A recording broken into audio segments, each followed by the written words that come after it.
Merci de nous rejoindre. Je suis très heureuse de vous accueillir pour le débat de cette 4e semaine des lycées français du monde. Alors c'est une semaine formidable pendant laquelle nous allons montrer ce qu'est notre réseau, notre communauté, et mettre en lumière aussi à la fois son caractère unique et ses réussites. Alors cette année, pour le débat de la semaine des lycées français du monde, nous avons voulu mettre l'accent sur les valeurs qui sont portées par l'enseignement français et surtout sur la façon dont on parvient à les faire vivre, ces valeurs, dans des pays aussi différents, avec des élèves aussi divers que ceux qui composent notre communauté. Des valeurs au cœur de l'éducation, pourquoi faire? C'est le titre que nous avons choisi pour ce débat, ou plutôt pour cette conversation à laquelle nous vous convions et que nous allons mener avec nos invités. Marie-Christine Saragosse, la présidente du groupe de télévision France Média Monde, avec qui nous allons parler d'éducation à la citoyenneté, notamment d'éducation aux médias. Nous serons également avec Marie-Sophie Pavlak, qui est la présidente de l'association Elle Bouge. Avec elle, on va parler d'égalité, notamment d'égalité entre les filles et les garçons. Nous serons également avec Vassiliki Driancourt, qui est la madame enseignement, formation et orientation de l'AEFE, l'Agence pour l'enseignement français à l'étranger. Et puis nous serons également avec Ilou Rakout-Navaï, qui est une ancienne élève des lycées français de l'étranger, qui a fait sa scolarité au lycée Mermoz à Dakar. Et pour nous accompagner tout au long de cette conversation, eh bien, nous avons choisi deux personnes chères au cœur de tous ceux qui aiment la langue française et qui l'habitent, comme on habite un pays, comme on habite un territoire. Nous serons avec l'écrivain et académicien Éric Orsena, qui est parrain de cette 4e édition de la Semaine des lycées français du monde. Et nous serons aussi avec Jacques Toubon, ancien ministre de la Culture, de la francophonie et ancien défenseur des droits. Et bien entendu, évidemment, nous serons avec Olivier Brochet, qui est le directeur de l'Agence pour l'enseignement français à l'étranger. Je vous souhaite tous la bienvenue, messieurs Brochet, Toubon, Orsena. Soyez les bienvenus. Bonjour. On va commencer par un petit jeu. Si je vous dis, est-ce que vous pouvez me dire en 3 mots ce qu'évoque pour vous l'enseignement français à l'étranger? En 3 mots, qu'est-ce que ce serait? L'égalité, l'espérance, la diversité. Et pour vous, monsieur Toubon? Pour moi, ça évoque mon expérience avant d'être ministre, après, pendant, etc., au Liban. Voilà, c'est-à-dire quand je suis allé en pays de Druze, à Beyrouth, à Tripoli, partout. Et qu'est-ce que j'ai vu? J'ai vu l'enseignement français. J'ai vu le Liban, mais j'ai vu l'enseignement français au Liban. Et ça, c'est quelque chose que je n'oublierai jamais. Et pour vous, les valeurs qui sont portées par cet enseignement, si vous deviez en retenir 3 uniquement? Il y en a beaucoup plus que ça, je sais bien. Moi, je dirais d'abord, par définition, une ouverture au monde, mais une ouverture au monde qui n'est pas intellectuelle, qui est une ouverture humaine. C'est la diversité humaine de l'enseignement français. Et la deuxième, si je donnais une deuxième caractéristique, c'est l'idée d'une excellence, pas d'une excellence relative, mais d'une sorte d'excellence idéale. Monsieur Brochet, vous êtes le directeur de cette grande maison, l'AEFE, qui administre et qui regroupe, je crois qu'on en est aujourd'hui à 535 établissements dans le monde entier. Vous, en tant que directeur de cette maison, comment est-ce que vous définissez en quelques mots les valeurs de l'enseignement français que vous êtes d'ailleurs chargé de promouvoir? Alors, bien entendu, nous appuyons sur les valeurs qui fondent notre République, mais bien au-delà, qui sont les valeurs essentielles humanistes dont nous avons besoin. Mais en 3 mots sur l'enseignement, pour nous, c'est apprendre pour comprendre et agir. Apprendre pour comprendre et agir. Et dans cet enseignement français, vous diriez quelle est la spécificité finalement des établissements français qui se trouvent à l'étranger? La spécificité, c'est d'abord le fait d'être présent dans 140 pays dans le monde et donc d'être en permanence dans des environnements très différents de celui de la France. Et la deuxième caractéristique, c'est que 2/3 des élèves qui sont dans l'enseignement français à l'étranger sont des étrangers. Donc, ils ne viennent pas de notre culture nécessairement, mais dont les familles ont choisi de se tourner vers l'enseignement français pour justement assurer l'éducation de leurs enfants. Et je crois que c'est pour nous quelque chose d'exceptionnel d'avoir cette possibilité de travailler avec des enfants dans la diversité des cultures qu'ils apportent avec eux, que nous respectons, et de travailler sur cette empathie finalement mutuelle pour développer tout notre projet éducatif et notamment ce travail sur les valeurs pour former des citoyens du monde. Monsieur Toubon, vous avez beaucoup sillonné dans vos fonctions précédentes le monde. Vous m'avez notamment parlé du Liban. Monsieur Orsena, nous avons discuté un petit peu de cette thématique aussi et vous m'avez parlé également des pays que vous avez visités. Je crois que vous êtes allé à Brazzaville, que vous connaissez le lycée Saint-Exupéry, qui est cher à mon cœur. Absolument. Cette diversité, cette ouverture au monde, est-ce que c'est aussi ce que vous avez constaté?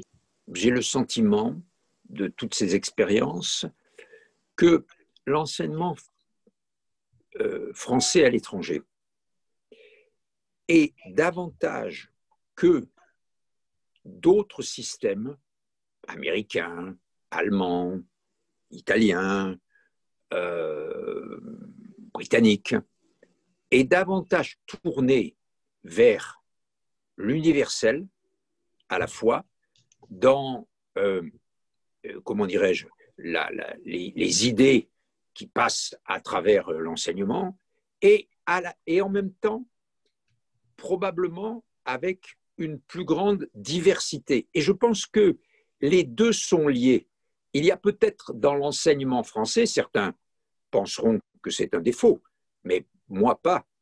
Il y a moins de pragmatisme, et je vais employer un mot un peu plus fort, d'utilitarisme qu'il y en a dans l'enseignement d'autres pays. Il y a plus entendez bien le mot, il y a plus de gratuité dans ce que nous faisons depuis 100 ans et plus à l'étranger avec notre système d'enseignement déporté sur place, plus de gratuité peut-être que dans d'autres systèmes. C'est comme ça, moi, que je le ressens. Alors, encore une fois, certains pensent que nous sommes moins, entre guillemets, efficaces. Moi, je crois au contraire que nous apportons ce dont tous ceux qui sont dans nos lycées ont besoin, c'est-à-dire un idéal. Monsieur Orsena, au fond, dans les établissements français, les élèves ne sont pas tous français. Et pourtant, ils sont tous nourris de culture française, de littérature française. Est-ce que vous diriez que parmi tous ces élèves qui sont là et qui ont toutes les nationalités de la Terre, est-ce que vous diriez que la France est leur seconde patrie, ou plutôt que cette langue qu'ils ont en commun et en partage est une patrie pour eux? Ce n'est pas forcément la France. Moi, je reviens à ce que dit Jacques Toubon, c'est-à-dire c'est moins utilitariste, c'est moins nationaliste que les autres. C'est-à-dire il y a une dimension vraiment universelle. Et moi, j'ai toujours été, puisque à chaque fois que je vais dans un pays, je rencontre les professeurs d'Alliance française et puis les lycées, que nous apprenons autant des autres que nous leur apprenons. C'est-à-dire il y a une notion d'échange, premièrement.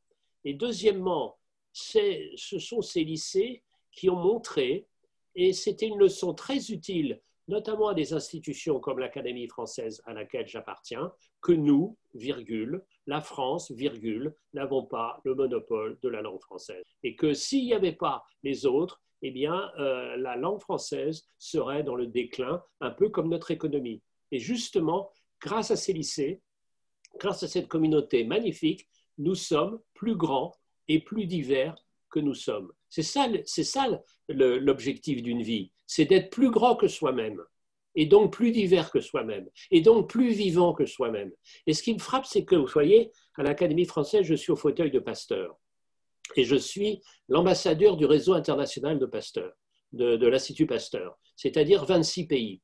Et c'est un peu la même chose ce que disait le directeur, c'est-à-dire que notre but à nous, à l'Institut Pasteur, c'est comprendre pour mieux soigner et pour plus transmettre. C'est assez étonnant que de voir que le système éducatif soit aussi en si bonne relation, en si grand écho avec cet autre grand réseau qui s'appelle le réseau des Instituts Pasteur.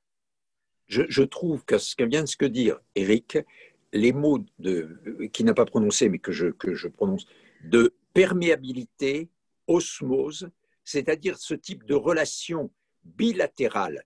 Nous avons un système qui, par définition, est centrifuge, et nous sommes aussi un système centripète. Et je pense qu'il y a là quelque chose d'extrêmement fort, et moi, en tout cas, chaque fois dans mon expérience, je l'ai vécu. Et c'est pour ça d'ailleurs qu'on est, à juste titre, on peut parler du français du Liban, du français de Suisse, du français de Brazzaville, parce que effectivement, c'est un univers francophone. Un univers francophone. Alors, vous parlez d'univers francophone, d'universel, de diversité. On a parlé de partage aussi, hein, d'ouverture d'esprit, d'excellence, bien sûr. Nous allons parler d'éducation à l'égalité. Mais d'abord, je vous propose de regarder concrètement comment, dans les écoles françaises, eh bien, on tâche de faire vivre toutes les valeurs dont on a parlé, comment on tâche de les faire vivre auprès des élèves. Et vous allez voir, ça commence très tôt. Regardez.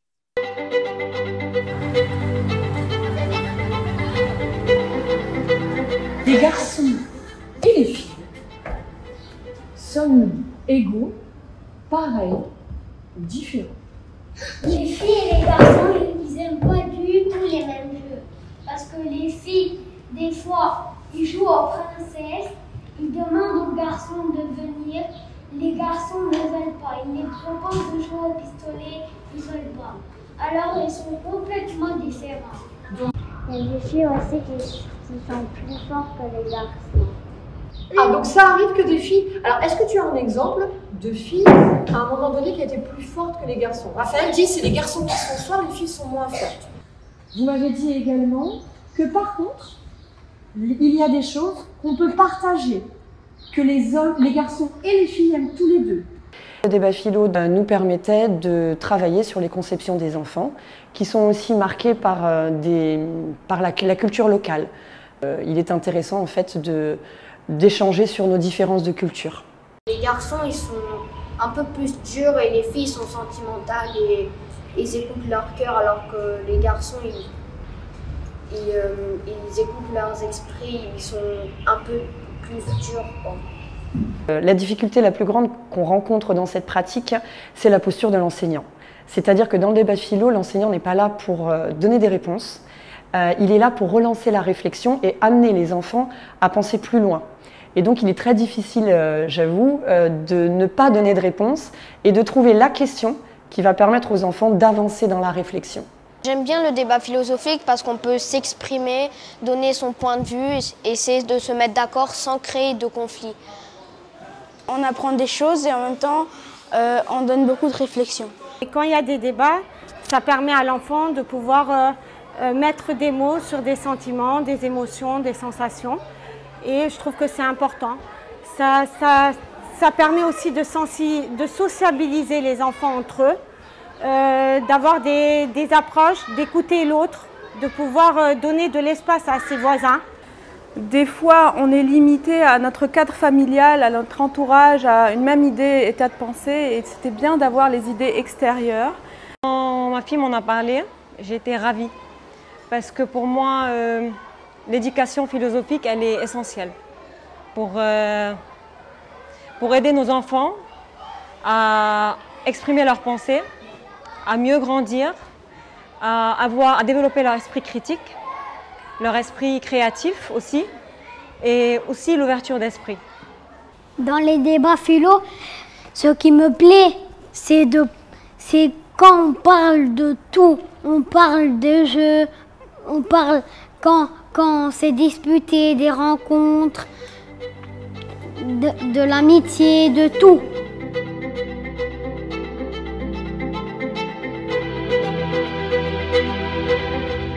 L'exercice exercice, la construction de l'esprit critique, on le voit bien, c'est un exercice qui est à la fois enrichissant et pas simple, hein, ni pour les enfants, ni pour les enseignants d'ailleurs. Vasiliki Driancourt, vous êtes chargé de la pédagogie à l'AEFE. Est-ce que vous diriez que c'est ça, en fait, la principale spécificité de l'enseignement français, apprendre à nos enfants à penser par eux-mêmes? Tout à fait. Et les programmes, la façon dont nos enseignants se positionnent et accompagnent au jour le jour nos élèves, participent et expriment bien ce qu'est cet enseignement français, avec cette posture de l'enseignant qui vient accompagner pas à pas les élèves, et je crois que l'enseignante le soulignait, c'est tout à fait fondamental, qui ne pensent pas, qui ne se mettent pas à la place de l'enfant. C'est l'enfant qui exprime ses émotions, c'est l'enfant qui exprime ses croyances, et à partir de son ressenti, à partir de ses croyances, on construit avec lui un cheminement intellectuel dès le plus jeune âge. Et c'est vrai que nous avons ces parcours d'enseignement, nous avons ces parcours qui accompagnent nos élèves sur le long terme. Vous savez que la spécificité de nos établissements, c'est que nous les accompagnons sur un temps long et ils ont ce sentiment d'appartenance à l'établissement qui est très fort et qui vraiment caractérise nos établissements, c'est leur établissement.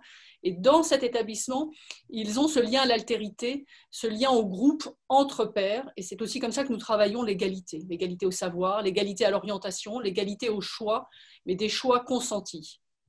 Alors, on s'en rend bien compte, hein, on le voit dans le petit reportage, l'égalité, en fait, ça ne va pas de soi hein, pour personne.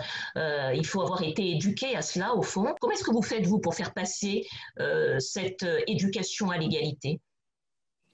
Alors d'abord, ce sont des familles qui ont fait ce choix de cette éducation à la française, qui nous font confiance dans ce qu'on va proposer à leurs enfants. Et c'est vrai que nous avons, nous, une politique culturelle, une politique sportive, une politique très forte qui va chercher l'enfant, qui l'amène à se dépasser et qui l'amène à se confronter à des situations ou parfois des idées reçues et à se rendre compte à travers ce que dit l'autre, à travers ce qu'exprime l'autre, à travers l'émotion, qui se rend compte qu'en fait les choses sont souvent plus compliquées et qui apprend de ces situations et de cette mise en relation entre enfants, entre camarades. J'aimerais bien qu'on entende une de nos anciennes élèves, Ilou Rakhout-Navaï. Alors, Ilou, vous avez été toujours scolarisée, vous êtes d'origine malgache, vous avez toujours été scolarisée à Dakar au Sénégal. Cette éducation à l'égalité, alors vous avez vu le reportage sur les débats philosophiques, est-ce que d'abord vous avez eu aussi des débats philosophiques comme ça à l'époque où vous étiez encore à l'école? Je rappelle que là, vous êtes en deuxième année, je crois, à Sciences Po. Oui, je suis en deuxième année à Sciences Po. C'est vrai que le CP, ça date de longtemps. Mais je me souviens qu'on avait quand même ce dialogue et qu'on avait quand même ces moments là où on a eu nos cours de MC avec la citoyenneté, l'introduction en fait à ces valeurs-là. Et ce que je trouve très intéressant pour revenir sur l'histoire de posture de l'enseignant, c'est que c'est vrai qu'il ne nous imposait pas ses vues. Mais par contre, ce qui était très important avec l'enseignant, c'est qu'il était médiateur dans les discussions. Et du coup, ça, c'est très important parce que ça laisse de la place à la petite fille pour pouvoir dialoguer. Vous savez, ce qui est important d'abord pour que quelqu'un se dise légitime dans un endroit, c'est qu'il ait la place pour avoir à un moment la parole. Et il n'y a eu aucun moment dans ma scolarité où on m'a coupé la parole parce que l'homme devait parler, entre guillemets. Et ça, c'était très important parce que du coup, j'ai grandi dans l'idée que je pouvais avoir la parole, je pouvais être au centre de l'attention, je pouvais avoir de grands rêves. Et j'ai même une petite vidéo de moi où on me voit à l'âge de 9 ans en train de faire son petit discours, moi, quand je serai présidente de Madagascar. Donc, c'est assez mignon de voir que dès le plus jeune âge, on peut se donner le droit d'être ce qu'on veut vraiment. Et ça c'est vraiment beau. Et bon, je ne vais pas devenir présidente, mais être à Sciences Po, c'est quand même plus ou moins. Donc voilà. Donc ça, c'est vraiment essentiel, avoir ce débat et avoir cette place pour vraiment tout le monde, pour que tout le monde puisse exprimer son avis. Donc ça, c'est vraiment très beau. Marie-Sophie Pavlak, bonjour. Vous êtes la présidente de l'association Elle Bouge. C'est une association qui promeut l'égalité entre les filles et les garçons, mais qui surtout veut susciter des vocations féminines dans les métiers où les femmes et les filles sont très peu représentées. Vous avez d'ailleurs signé une convention, je crois, avec l'AEFE pour promouvoir ce discours dans différents établissements. Comment est-ce que vous faites, vous allez dans plusieurs établissements, comment est-ce que vous portez cette parole devant des élèves, on vient de l'entendre avec Ilou, qui sont tous très différents et qui sont tous issus de sociétés très différentes. Je pense que c'est par l'action des rôles modèles, et Ilou en est une parfaite. Je voudrais juste commenter, j'ai beaucoup aimé cette intervention assez exemplaire du débat philosophique avec ces classes de CP, parce qu'on se rend compte que dès le CP, eh bien, il y a déjà des stéréotypes, des croyances, des préjugés qui sont ancrés dans la tête des petites filles et des petits garçons, et ça montre bien toute l'importance de l'éducation, que ce soit l'éducation à la maison ou l'éducation au sein des établissements. Alors comment nous on fait, elle bouge à travers cette convention et l'AEFE. On fait au moment de la Journée internationale des droits des femmes, au moment du 8 mars ou autour du 8 mars, chaque année on fait une très grande action où toutes les marraines de l'association Elle Bouge, les marraines sont des femmes en poste chez nos partenaires entreprises, telles que, j'en cite quelques-unes, mais Vinci, Thales, Airbus, etc., des entreprises internationales et des entreprises aussi locales. Et ces femmes-là sont marraines de l'association Elle Bouge parce qu'elles ont envie de transmettre la passion qu'elles ont pour leur travail et surtout l'ambition qu'elles ont eue à un moment qui leur a permis d'arriver là. Donc, nous organisons à peu près une centaine d'événements à l'international autour du 8 mars, où donc des marraines Elle Bouge soit vont aller rencontrer des jeunes filles des lycées français, donc là j'en ai plusieurs exemples que je pourrais vous donner si vous le souhaitez, et elles vont simplement commencer à témoigner de leur parcours, de comment elles étaient, comment elles sont arrivées là, de la diversité des métiers, notamment, alors vous ne l'avez pas dit dans votre introduction, mais dans les secteurs scientifiques, techniques, numériques maintenant si présents, où elles sont effectivement 4 fois moins nombreuses que les garçons à s'orienter vers ces secteurs qui sont porteurs d'emploi, qui sont porteurs de croissance, d'employabilité, c'est important. Et malheureusement, pourquoi sont-elles 4 fois moins nombreuses que les garçons à y aller? Par méconnaissance ou par stéréotypes ancrés ou par autocensure ou parce que j'ose pas, c'est trop dur. C'est tout Et donc nous, c'est tous ces stéréotypes qu'on souhaite déconstruire, c'est toute l'assurance qu'on souhaite donner à ces jeunes filles à travers les rôles modèles qui vont venir témoigner ou qui vont les emmener sur leur lieu de travail, voir leur réussite professionnelle à travers des chantiers, des nouveaux quartiers, à travers des mobilités durables, autonomes, etc., qui sont construites ou qui sont mises en œuvre dans les différents pays. Donc, c'est vraiment la preuve par l'exemple et la possibilité pour les filles de s'identifier aux marraines qui viennent leur parler. Parce que ces marraines-là ne sont pas forcément des femmes PDG ou quoi, sont des femmes qui sont des fois des très jeunes diplômés, comme bientôt Ilo, et qui vont, à travers un discours un peu similaire à celui que j'ai entendu, donner envie, susciter des vocations, donner de l'ambition aux filles, pour qu'elles aient les mêmes possibilités, notamment en termes de profession, en termes d'études et d'orientation. C'est l'égalité dans l'orientation, dans l'éducation, et ensuite pour arriver à l'égalité professionnelle. Et c'est une clé aussi parce que c'est l'indépendance économique des femmes qui est derrière cette égalité professionnelle. Et ça, c'est aussi une clé de base pour toute l'égalité entre les hommes et les femmes. Merci Madame Pavlak. J'ai une question pour Vassiliki Driancourt. Vous occupez aussi d'orientation à l'AEFE. Est-ce que dans ce réseau, on note une différence plus ou moins grande que dans le reste des établissements français entre les voies que vont suivre les filles et celles que suivront les garçons? Est-ce que par exemple on observe qu'il y a plus de garçons dans les filières scientifiques et moins de filles, ou c'est plutôt mieux que ce qu'on fait dans l'Hexagone? Alors, tout dépend en fait de nos pays et de nos zones. Et il est certain que là aussi, nous héritons de traditions politiques, historiques, qui font que nous travaillons avec ça. Mais ce qui est certain, c'est que selon les zones, nous avons un temps d'information, un temps d'accompagnement, un temps d'exercice du choix de l'élève, du choix conscientisé, et Madame Pavla qui faisait référence, qui est plus ou moins important. Et de fait, si je regarde aujourd'hui la réforme du lycée, nous avons nombre de filles qui se sont inscrites dans des choix de spécialités scientifiques, et de façon très importante et de façon augmentée. Donc oui, on peut se dire que la politique générale dans laquelle nous sommes engagés porte dès à présent sur cette génération qui est très engagée sur ces questions. Je vais redonner la parole peut-être à messieurs Toubon, Orsena et à monsieur Brochet, le directeur de l'AEFE. Quand vous entendez ça, peut-être une question pour commencer à monsieur Orsena.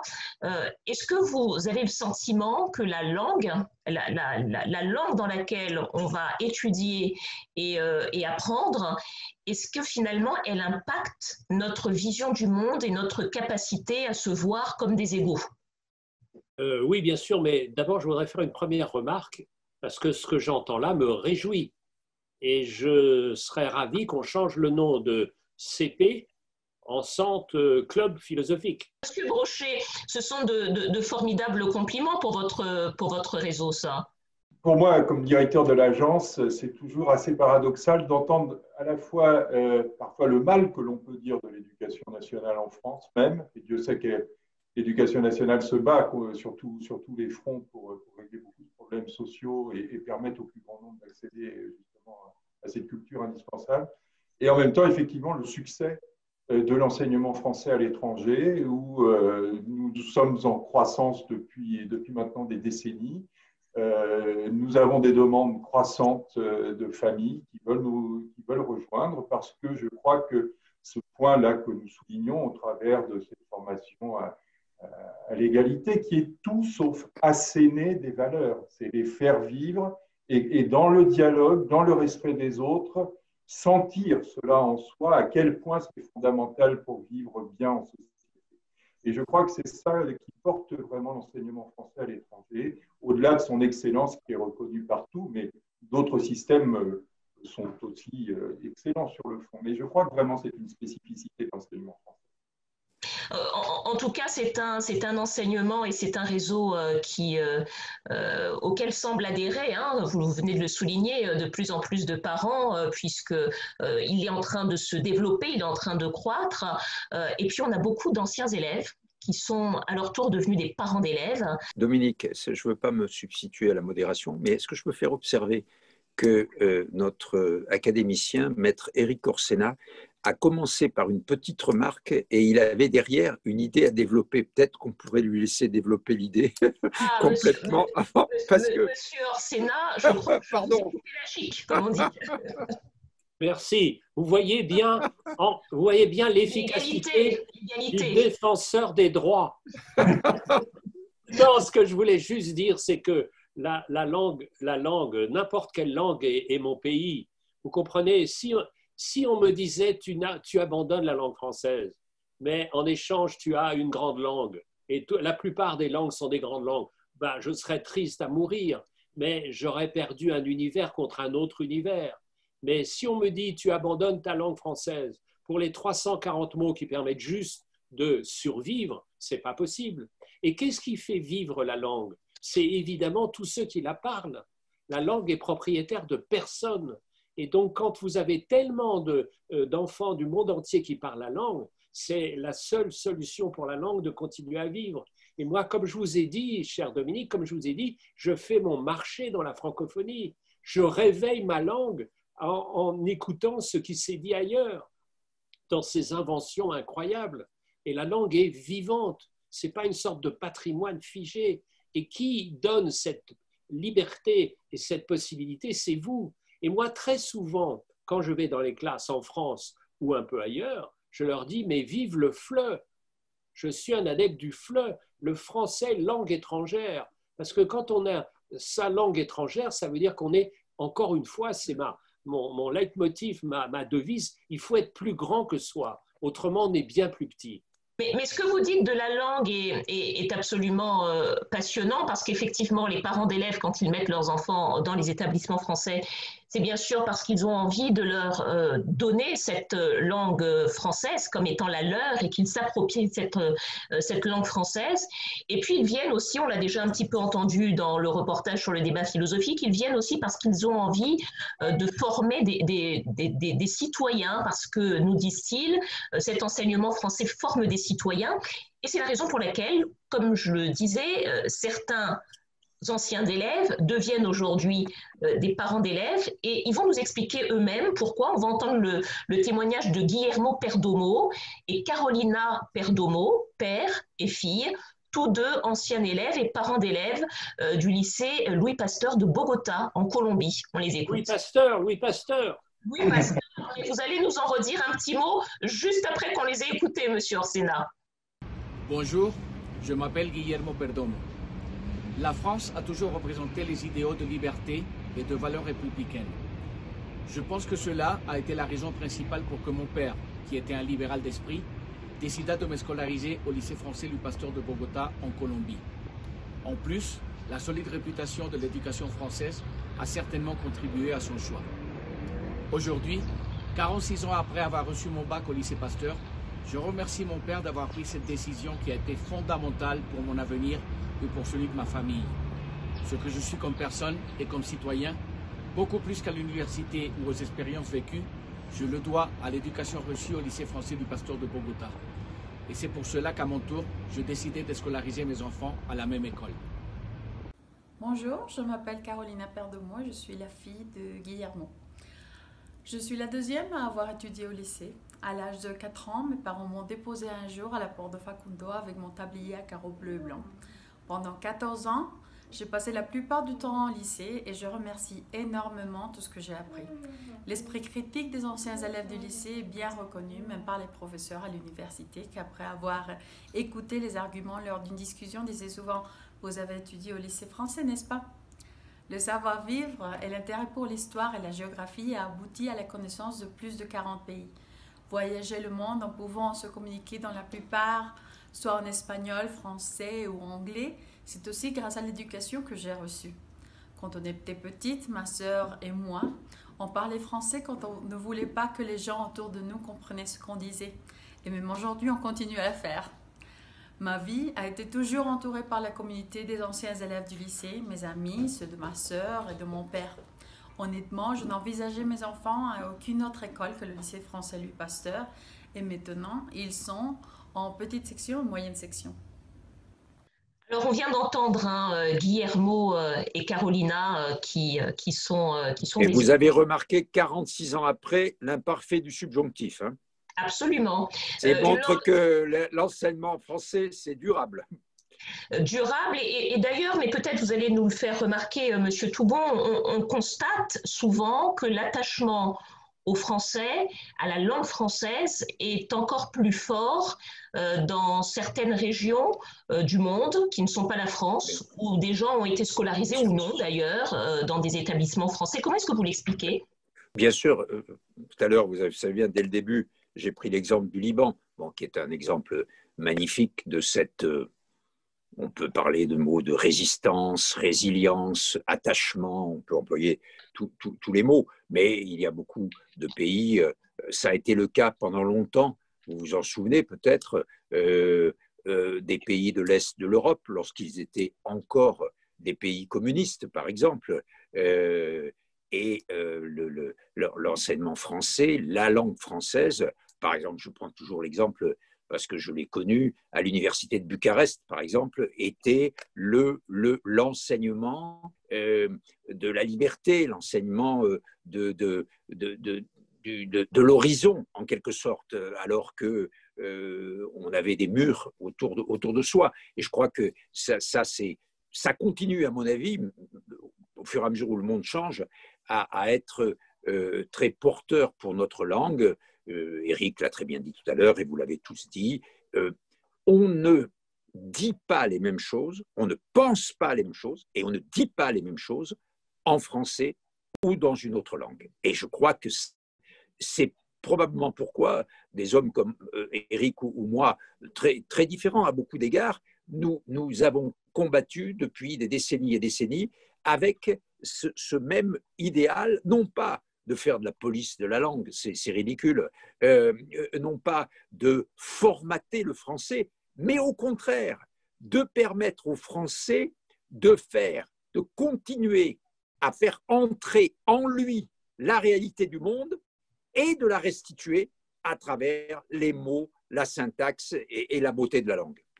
Vous disiez, l'enseignement français, finalement, c'est un enseignement de la liberté. C'est ainsi que le perçoivent, en tout cas que le conçoivent les parents qui choisissent cet enseignement pour leurs enfants. Nous avons le besoin de faire en sorte que notre enseignement exprime et traduise complètement l'égale dignité, l'égalité en droit, les droits de l'enfant, les droits de la femme, bien entendu, et des petites filles en particulier.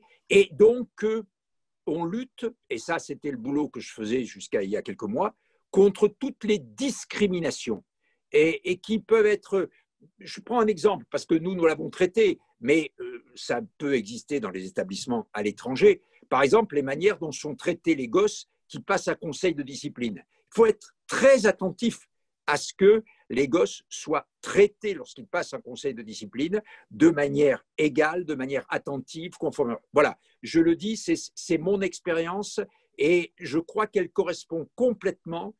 Elle n'est pas une expérience métropolitaine. Je pense que notre système mondial doit porter à la fois ses valeurs et ses règles juridiques. J'aimerais beaucoup entendre aussi Marie-Christine Saragosse, qu'on peut accueillir, qui est la présidente du groupe audiovisuel France Média Monde, France 24, RFI notamment, qui est avec nous, avec qui nous allons parler d'éducation à la citoyenneté. Bonjour, je voudrais juste dire d'abord que quand j'ai entendu Olivier Brochet raconter qu'au fond, les lycées français, c'était apprendre pour comprendre et agir, j'ai senti une très forte résonance avec ce qu'on fait à France Média Monde, le groupe que j'ai la chance de diriger. Nous, ce serait s'informer pour comprendre et agir, en fait. Ça suit un peu la même voie, alors en embrassant très large, hein, puisqu'on va toucher plus de 230 millions de personnes chaque semaine, dans une vingtaine de langues. Mais au fond, les lycées français, c'est le pendant, en embrassant plus serré, disons, ils étreignent, quand nous, on embrasse large. Et d'ailleurs, ce n'est pas par hasard que dans notre groupe, on a plein d'anciens élèves des lycées français parce qu'ils ont cette merveilleuse chance d'avoir deux langues maternelles, leur langue initiale et le français qui est devenu… Ce n'est pas qu'ils ont appris le français dans les lycées français, c'est qu'ils se sont appropriés, ils ont fait totalement leur cette langue. Et donc, nous, on en a besoin, c'est un élément de la diversité du groupe fondamental. Et d'ailleurs, j'ai adoré la phrase d'Éric Orsena qui a dit « Nous sommes plus divers que nous-mêmes ».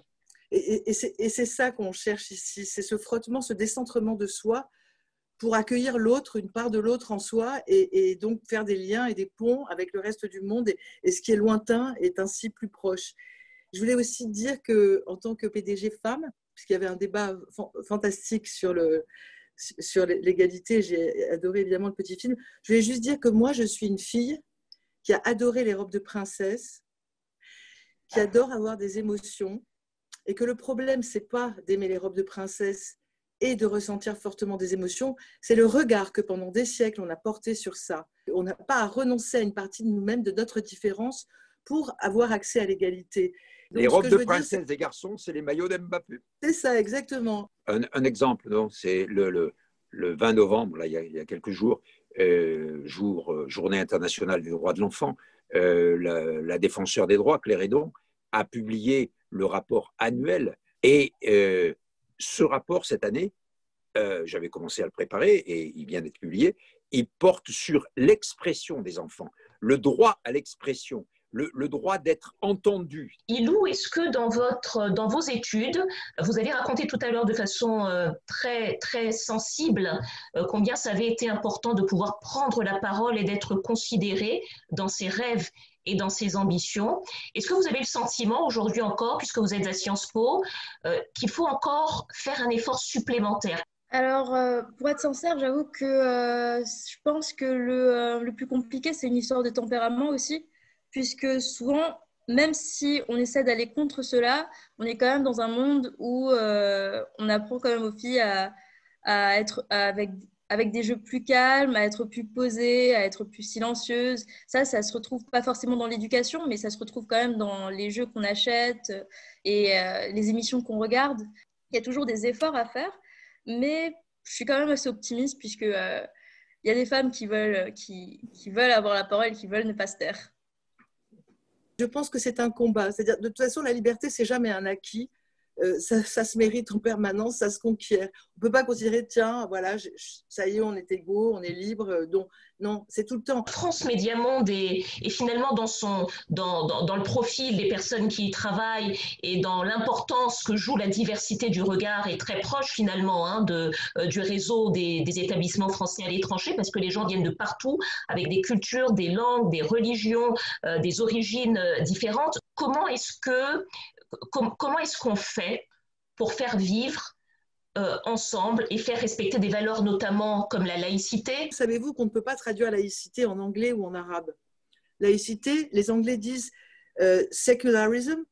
Sécularisation, ça existe aussi en français, c'est pas le même mot que laïcité, hein, ça ne veut pas du tout dire la même chose, c'est presque un contresens.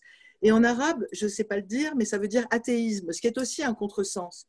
Donc le travail pédagogique, par exemple, autour d'une valeur aussi complexe que la laïcité est pourtant aussi simple, d'une certaine façon, nos journalistes l'endossent et le font. Il y a 66 nationalités dans notre groupe, on parle une vingtaine de langues, je pense qu'il doit y avoir à peu près beaucoup de religions et beaucoup d'absence de religion aussi, puisqu'on a parfaitement le droit de ne pas en avoir.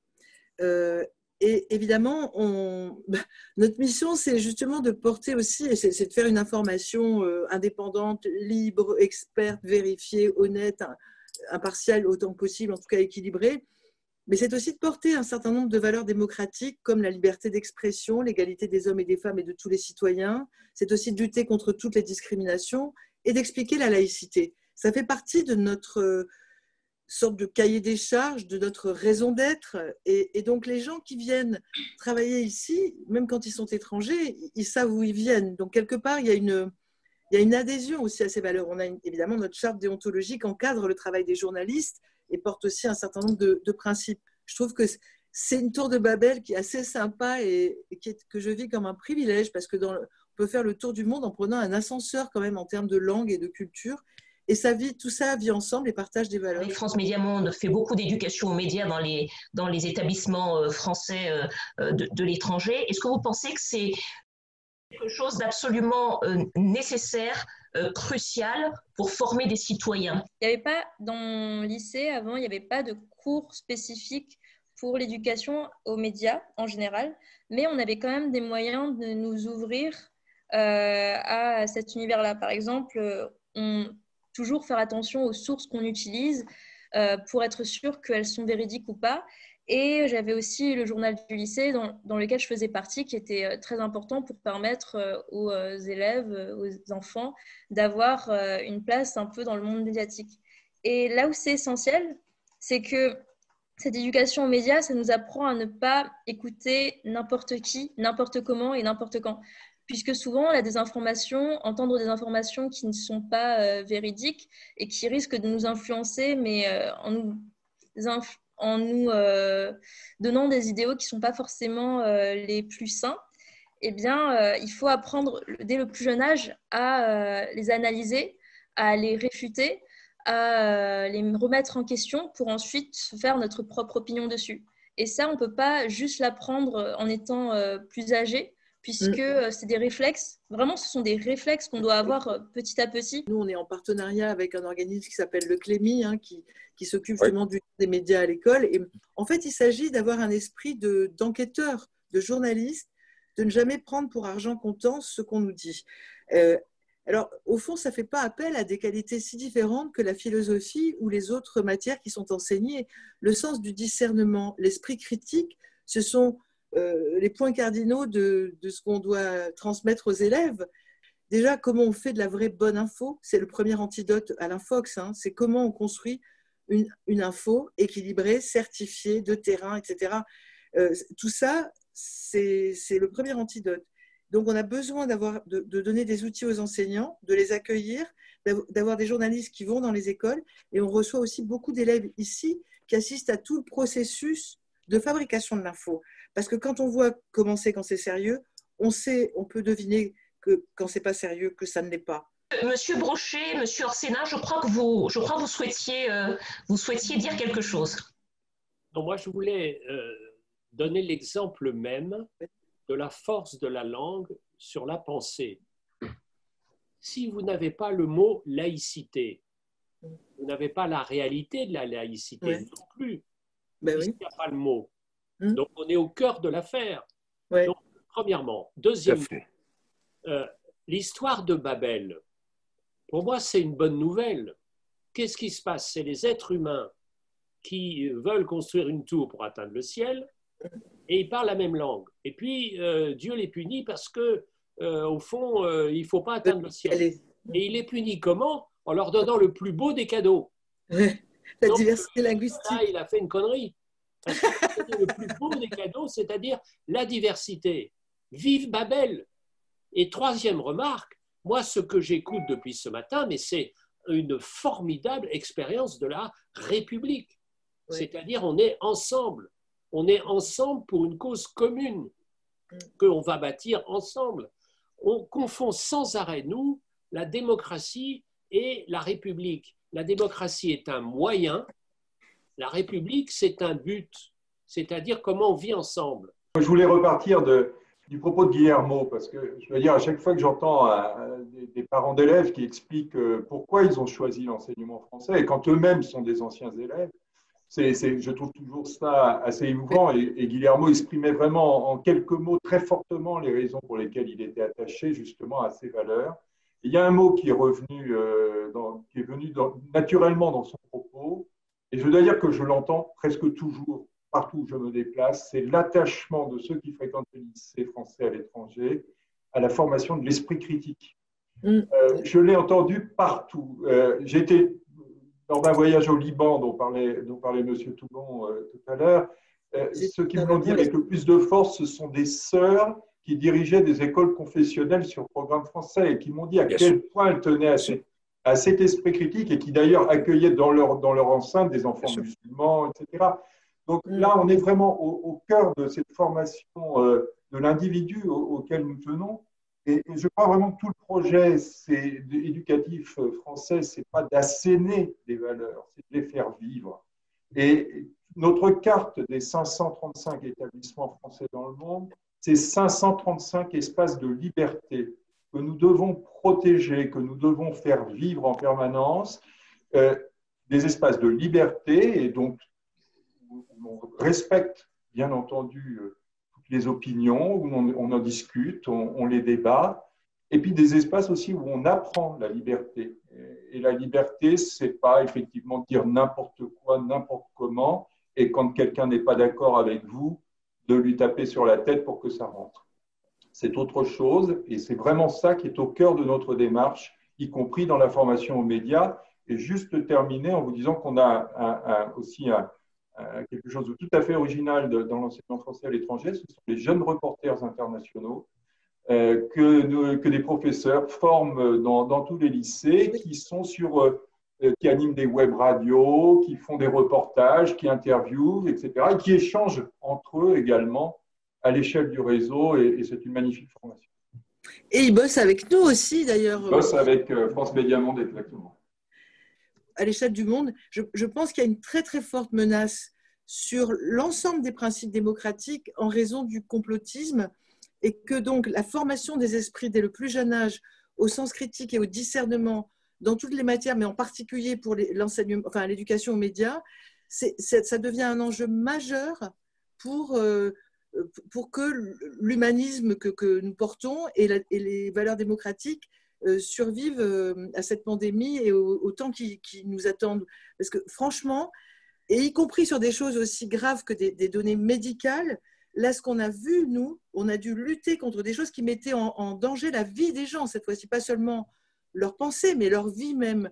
Et je pense qu'il faut que l'ensemble des systèmes éducatifs se mobilisent comme jamais pour que la génération montante soit un rempart face au complotisme.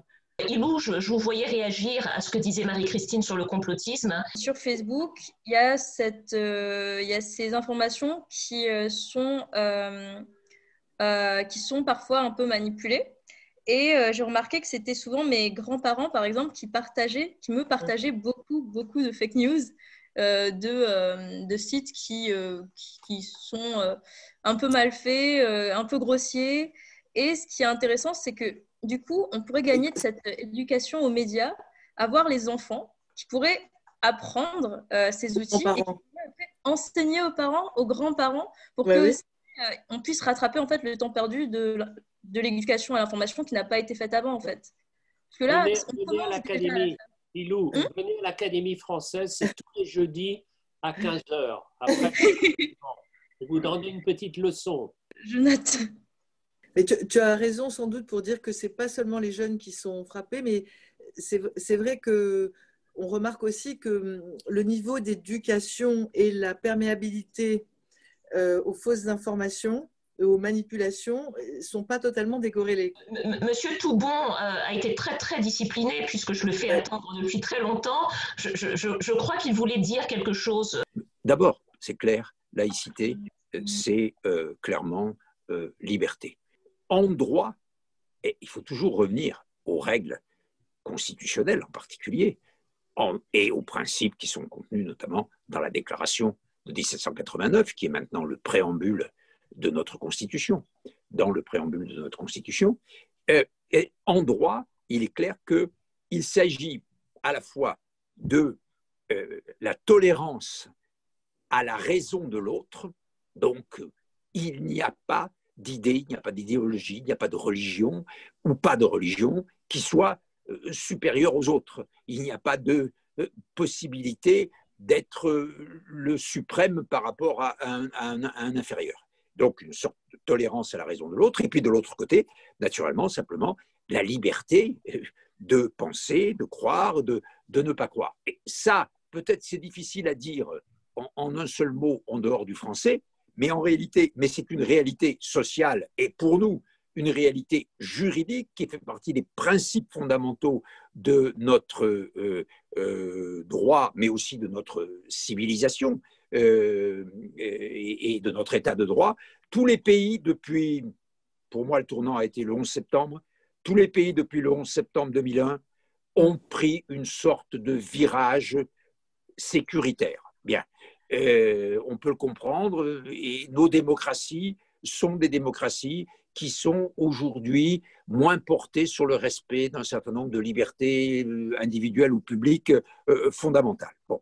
Mais ce qui me paraît inquiétant, c'est que notre système vit dans un monde où il y a partout des évolutions acquises, en cours, ou des évolutions potentielles vers ce qu'on appelle des autocraties électives, des démocraties illibérales, des systèmes qui installent très clairement l'inégalité en termes de règles, c'est-à-dire qui considèrent que entre les religions, entre les différentes catégories d'hommes ou de femmes, naturellement entre les hommes et les femmes, il y a les différences entraînent inégalité, ça s'appelle notamment le suprématisme ou l'identitarisme, et que cet identitarisme prend aujourd'hui la place, se substitue aux principes et aux règles de l'égalité. Et je me permets de dire dans une émission comme celle-ci, dans cette semaine de notre enseignement français à l'étranger, qu'il faut absolument que notre pédagogie, ce qui fait la spécificité de notre enseignement dans le monde soit porteur des valeurs, des objectifs, de la pédagogie, on a parlé tout à l'heure de l'esprit critique, qui puisse lutter contre ces tendances. Et je crois qu'il y a une entreprise que je qualifierais au sens le plus noble du mot, une entreprise humaniste, politique de notre système d'enseignement dans un monde où incontestablement nous avons achevé, je dirais, les 70 ou les 80 années qui étaient celles du droit d'asile, de la liberté, de la libre pensée, qui ont commencé avec la Deuxième Guerre mondiale, et qu'on est entré dans une autre ère. Eh bien, dans cette ère, des gens comme Ilou ont une vocation, parce que c'est les nouvelles générations qui doivent prendre le relais de ceux qui, comme nous, ont défendu ces états de droit, mais ça fait partie aussi, Monsieur Brochet, je pense que vous le savez très bien, de la mission de nos établissements français à l'étranger. Et ça, c'est une donnée qui est à la fois quelque chose d'essentiel, ça fait 250 ans que c'est comme ça, mais aujourd'hui, il y a des menaces. Et notre rôle, celui des enseignants, celui du système, celui des grands écrivains, celui des médias, c'est de faire en sorte que cette tolérance et cette liberté puissent continuer à régner dans nos établissements, naturellement, mais pour toutes les familles et pour tous les élèves de nos établissements. Moi, je voudrais compléter ce que dit M. Toubon. Non, ça ne va pas bien. Il a dit formidablement sur la liberté. Il y a une deuxième atteinte qui est au cœur d'un système éducatif. C'est la menace pour le savoir. On a quand même vu quelqu'un qui était à la responsabilité de la première nation du monde et qui a failli en reprendre pour 4 ans, qui avait comme base l'ignorance, la fausseté, les infox. Et que si on n'a pas comme base la liberté d'un côté et le respect du savoir, c'est les deux ensemble qui sont évidemment des alliés. Savoir et liberté. Si on tue la liberté, si on tue le savoir, c'est très clair ce qu'on engendre, c'est la barbarie. Au fond, on peut résumer, je pense que ce n'est pas lui faire de tort que de résumer l'enseignement français à un humanisme, à la promotion d'un humanisme. Cet humanisme-là, comme le disait tout à l'heure M. Brochet, au fond, être bien formé, ouvert d'esprit, doté d'un esprit critique, ça ne sert à rien si ces valeurs, on ne les fait pas vivre. La nécessité de l'engagement. Alors, on va parler ensemble de l'engagement avant de clôturer ce débat, puisqu'on arrive dans quelques temps au terme de cette émission. Cette année, l'AEFE a signé un partenariat notamment avec l'AFM Téléthon. C'est une forme d'engagement. Oui. Je vous propose qu'on écoute d'abord Madame Thienot-Herman et ensuite on va poursuivre et clôturer ce débat sur la nécessité de l'engagement. On regarde la vidéo. Je suis vraiment très heureuse et très fière, en tant que présidente de l'AFM Téléthon, de pouvoir participer à la 4e semaine des lycées français du monde, parrainée par M. Éric Orsena, et de pouvoir, aux côtés de très nombreuses personnalités, partager avec vous tous, aux 4 coins du monde, des valeurs d'engagement et des valeurs de solidarité. On compte sur vous, soyez vraiment très très nombreux au rendez-vous. On vient d'entendre Madame Thienot-Herman qui appelle aussi nos élèves et nos anciens élèves à se mobiliser et à s'engager. Vous avez beaucoup insisté, messieurs Orsena, messieurs Toubon, sur l'engagement nécessaire de la nouvelle et de la prochaine génération. Olivier Brochet, ces élèves sont vos élèves. Cette nécessité de l'engagement, est-ce que c'est quelque chose qui est au cœur de votre action? Oui, c'est absolument fondamental. La citoyenneté sans engagement, je crois, n'a pas grand sens. C'est en tout cas comme ça que nous l'avons vécu dans notre histoire en France et je crois que c'est fondamental. Si je reviens un instant sur la notion de citoyenneté, la citoyenneté, historiquement, elle a toujours été liée à un espace politique donné. La nouveauté des dernières années ou des dernières décennies, en tout cas avec cette évolution de la mondialisation, c'est que nos élèves, les jeunes, se sentent citoyens du monde. Mais leur citoyenneté, d'abord, qu'est-ce que ça veut dire? Il faut apprendre à maîtriser cette notion. Et puis, comment on fait vivre cette citoyenneté du monde avec un monde qui est fait de barrières, qui est fait d'interdits, qui est fait d'infox, etc. Et donc, tout l'enjeu pour nous, c'est de donner à tous ces jeunes qui ne sont pas pour les 2 tiers d'entre eux de nationalité française, il faut le rappeler, leur donner des outils qui vont leur permettre dans leur pays d'être véritablement des citoyens du monde. Alors, parmi les notions d'engagement que l'on veut faire vivre à nos élèves, ils s'engagent localement, ils ont énormément d'activités locales, mais Il y en a une à laquelle on est très attaché, c'est la FM Téléthon.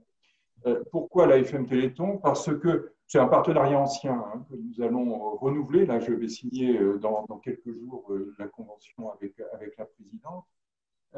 C'est un engagement ancien. On y tient parce que c'est à la fois une recherche fondamentale pour soigner des maladies épouvantables qui frappent des enfants très très jeunes et qui les pénalisent tout au long de leur vie, mais c'est aussi un signal d'espoir extraordinaire de voir en 30 ans les progrès qui ont été faits dans ce domaine et qui vont sur de multiples autres domaines de la médecine.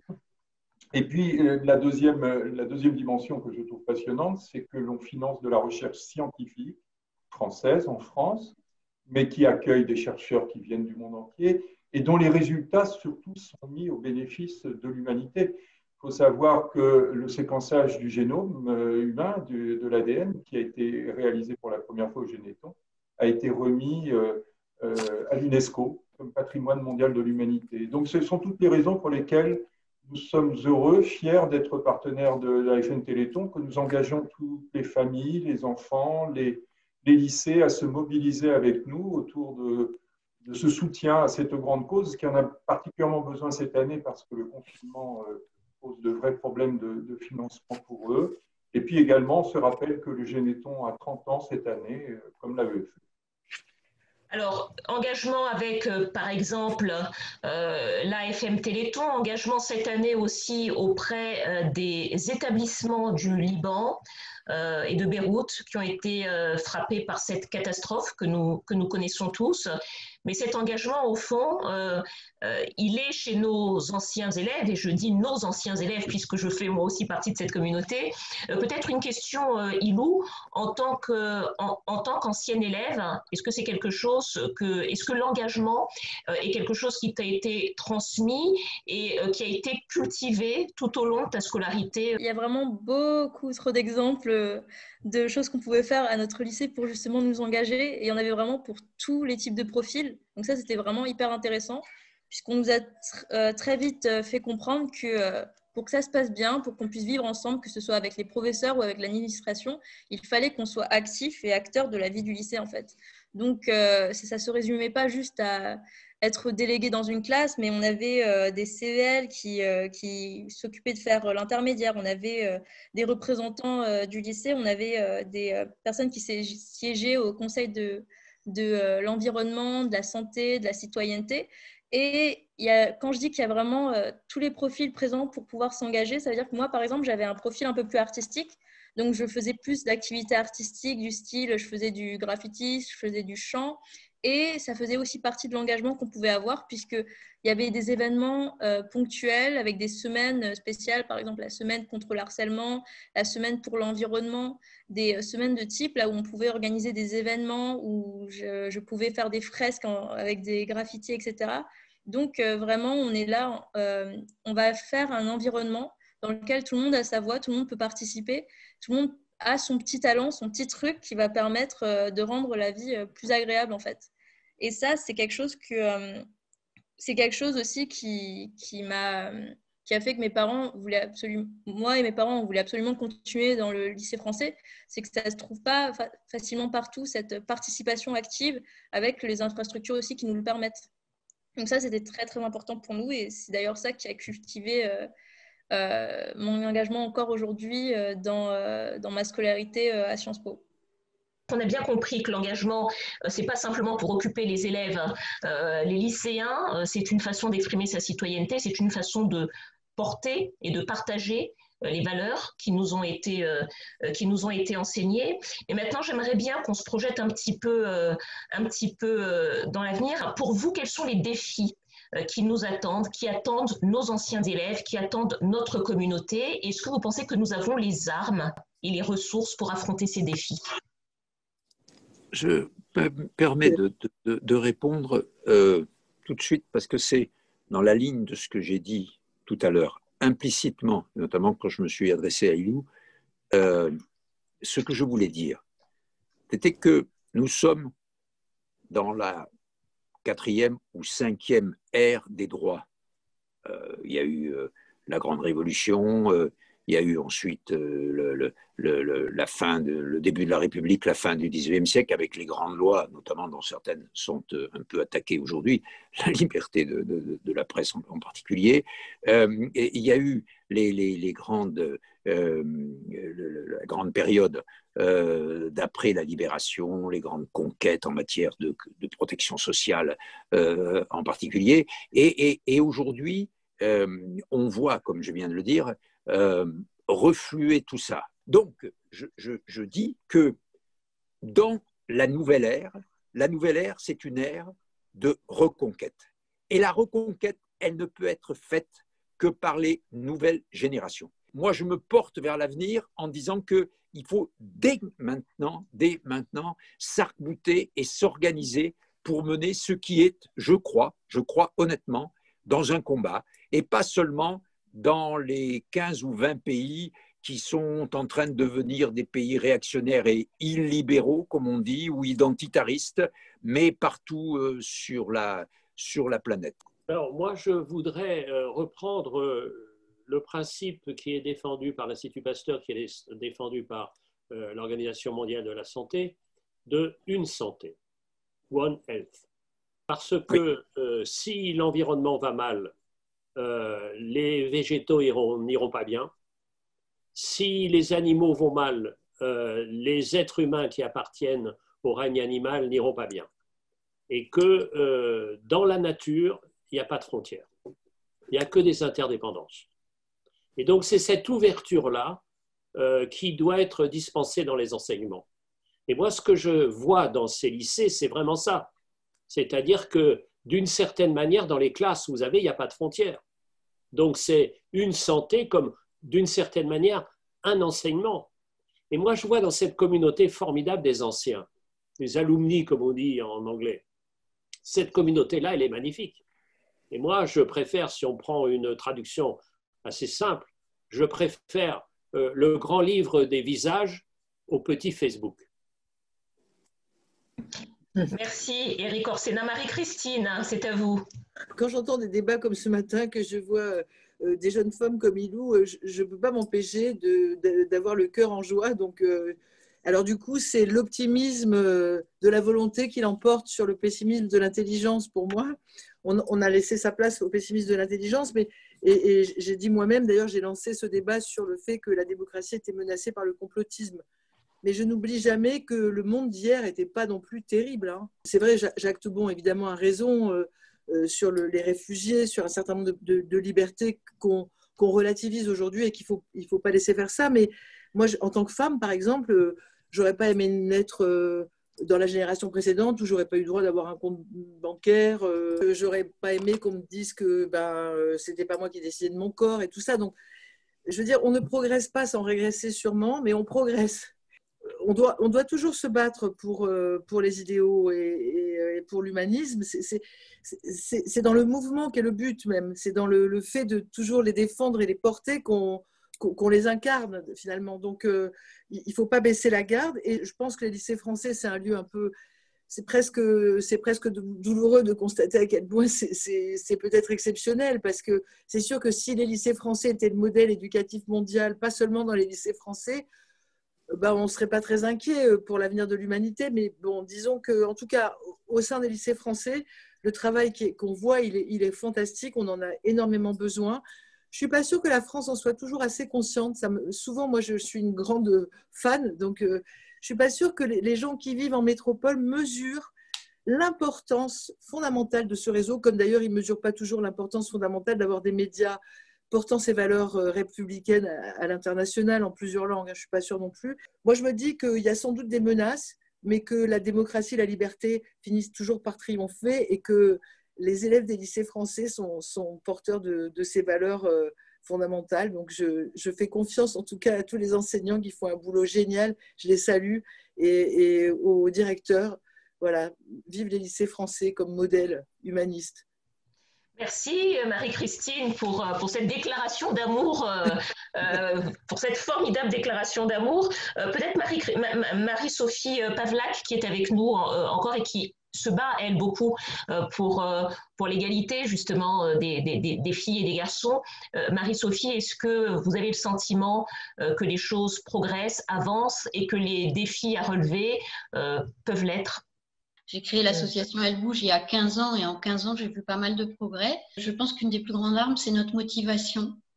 Notre motivation notamment pour s'engager, c'est aussi la chance de pouvoir avoir une capacité d'indignation contre les injustices, parce que c'est quand on les ressent, qu'on les perçoit ou qu'on les vit, que justement ça peut nous pousser à nous engager. Tous les élèves des lycées français de l'étranger ont vraiment une chance extraordinaire d'être dans ces entités qui portent les valeurs de notre République, hein, la liberté, l'égalité, la fraternité, la laïcité. On ne les citera jamais assez. Et pour moi, c'est un grand bonheur de pouvoir travailler avec l'AEFE et de voir s'exprimer les jeunes filles en particulier, au contact de nos marraines, parce qu'elles sont enchantées et du coup, elles sont porteuses de rêves et d'ambitions. Ilou, je suis sûre que Ilou a des choses formidables à nous dire en réponse à cette question sur les défis que les jeunes générations, finalement, ce seront les jeunes générations qui auront à relever ces défis. Je pense que concernant les défis, c'est vrai que par rapport à ce qu'avait dit M. Toubon ou M. Orsena, c'est vrai qu'il en reste. Il faut rester réaliste par rapport à ce qui est possible de faire encore aujourd'hui. Mais je l'ai vu pour l'avoir vécu, pour l'avoir vu, pour en avoir été témoin, je vois quand même qu'il y a des défis qui ont été relevés. Déjà, le fait que dans des sociétés là où on n'a pas forcément la parole, on nous la donne, que ce soit les petites filles, les petits garçons, tous, et avoir la chance que ce soit fait. Je pense que le prochain défi, c'est de prendre ces acquis qu'on nous a distribués et ensuite de les étendre même au-delà en fait, de notre réseau AEFE, et de faire profiter en fait, autour de nous, au-delà de la sphère scolaire. Par exemple, je suis au Sénégal, j'étudie dans le lycée français au Sénégal, et bien, j'ai reçu des valeurs dans cette école qui me portent à cœur, que j'ai envie de sortir un peu de ce cadre scolaire et d'enseigner, par exemple, aux Sénégalais autour de moi ou aux Malgaches autour de moi. Et faire en fait cet échange qui va au-delà d'un simple cadre scolaire où on nous délivre un savoir, mais vraiment cet échange culturel, qu'il y ait cette confrontation culturelle au-delà de ça. Donc ça, c'est quelque chose qui pourrait, par exemple, être un beau défi à réaliser dans le futur. Madame Driancourt, Vassiliki Driancourt, qui s'occupe de la pédagogie et de l'enseignement. Est-ce que vous voyez en termes de pédagogie peut-être des choses à changer, à améliorer ou à transformer pour pouvoir s'adapter aux nouveaux défis qui se présentent? Alors, nous nous adaptons effectivement chaque jour, chaque moment, et la période, et c'est aussi un message d'optimisme, la période nous amène et nous convainc encore davantage qu'il nous faut nous adapter, qu'il nous faut être créateurs et stimuler nos élèves. Et nos élèves, vous le voyez, sont aussi eux-mêmes force de proposition et des propositions tout à fait pertinentes. À l'heure actuelle, je crois que pour nous, les enjeux côté AEFE, c'est d'accompagner la révolution numérique qui s'opère, le numérique éducatif, qui permet à des élèves de continuer à progresser, à travailler, à apprendre des choses, quelles que soient les situations. Et vous le savez, notre réseau, depuis plusieurs mois, connaît des situations extrêmement diverses, parfois très contraignantes. Et pourtant, il en sort des idées, il en sort des bonnes pratiques, il en sort des projets avec des élèves qui continuent à mutualiser des choses par-delà les frontières, par-delà l'ouverture ou non des établissements. Et ça, c'est quelque chose pour nous qui est vraiment fondamental. C'est-à-dire que là où est notre enjeu aujourd'hui, c'est de continuer à porter cette mobilisation du collectif qui est, je crois, notre marque de fabrique, qui est, je crois, notre identité. Et c'est vrai que nos enseignants, aujourd'hui, au quotidien, ils poursuivent, ils portent ce qui est du lien intrinsèque entre les apprentissages, les émotions et l'action. Complètement dans cette continuité de j'apprends des choses, mais j'apprends des choses parce que c'est fondamental, parce que le savoir me fait devenir meilleur, mais parce que le savoir va me permettre de me porter en action et de faire des choix éclairés. Et je crois que notre enjeu, il est vraiment aujourd'hui encore et toujours là-dessus. Merci Vassiliki. On va laisser le dernier mot à Olivier Brochet, le mot de la fin. L'intitulé de cette conversation, c'était des valeurs au cœur de l'éducation, pourquoi faire. Tous ensemble, je pense que nous avons quelques pistes, plusieurs pistes, mais je vous laisse les résumer, Monsieur Olivier Brochet, et clôturer cette conversation. Merci beaucoup Dominique. Oui, des valeurs, pourquoi faire? Je pense déjà pour bien marquer que dans un monde de marchandisation croissante, de consommation des savoirs, des cultures, de tout ce que l'on veut, l'enseignement, c'est autre chose. Et l'enseignement français est vraiment fier, je pense, au travers de l'AEFE, de se projeter à l'étranger pour justement apporter cette dimension humaniste, cette dimension citoyenne absolument fondamentale qui ne se fait absolument pas aux dépens, bien au contraire, de l'excellence scolaire et de l'excellence de la formation qui est particulièrement reconnue.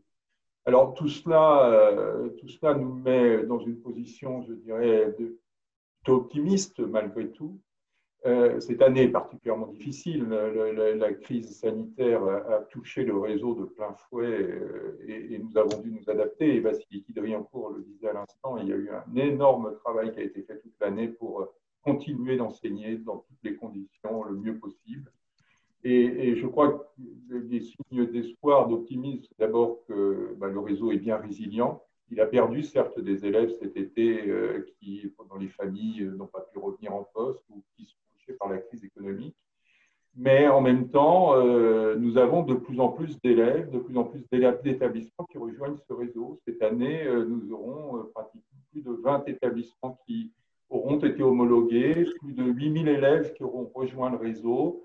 Il y a des familles qui souhaitent pour leurs enfants cet enseignement et nous sommes très fiers et très heureux de défendre ce dispositif absolument exceptionnel qui est une perle de la République, je pense, franchement, à l'étranger.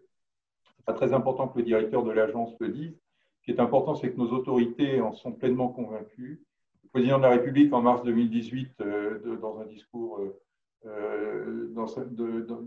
discours sur la francophonie, a justement marqué une ambition très forte pour l'enseignement français à l'étranger, pour aller vers un doublement des effectifs à l'horizon 2030. Nous travaillons à mettre en place les outils pour réussir ces transformations. Et tout cela est vu, on le comprend bien après notre émission, ce n'est pas du tout dans une logique ni impérialiste, ni dogmatique d'imposer des principes, c'est simplement parce que nous pensons que nous avons toute notre place dans un grand combat intellectuel, parfois, le plus souvent dans le meilleur sens du terme, parfois dans un sens qui est plus inquiétant. Nous avons toute notre place pour justement aider dans toutes les nationalités, aider les familles à trouver un enseignement qui soit utile à leurs enfants, bien sûr, et puis qui permette de former les jeunes citoyens responsables dont leur pays, dont le monde, dont la France a besoin à l'avenir. Donc moi, je suis assez confiant et en tout cas déterminé à soutenir ce dispositif avec toutes les équipes. Et je veux vraiment rendre un hommage extrêmement appuyé au travail des enseignants, au travail des personnels de direction, partout dans ces 535 établissements. Ils font un travail absolument extraordinaire. Ce sont des gens motivés qui savent pourquoi ils travaillent, le rôle qu'ils ont. Et voilà, je voudrais d'ailleurs, si vous le permettez, dédier cette émission qui nous a permis d'aborder beaucoup de sujets, dédiée à la mémoire de Samuel Paty. Je voudrais vraiment vous remercier toutes et tous pour cette émission, pour votre participation, la richesse de vos propos. Vous remercier beaucoup Dominique Chimbakala, qui est également ancienne élève et présidente de l'association des anciens élèves, et donc avec laquelle je suis vraiment très heureux de travailler régulièrement pour justement contribuer au développement de notre enseignement. Merci à tous.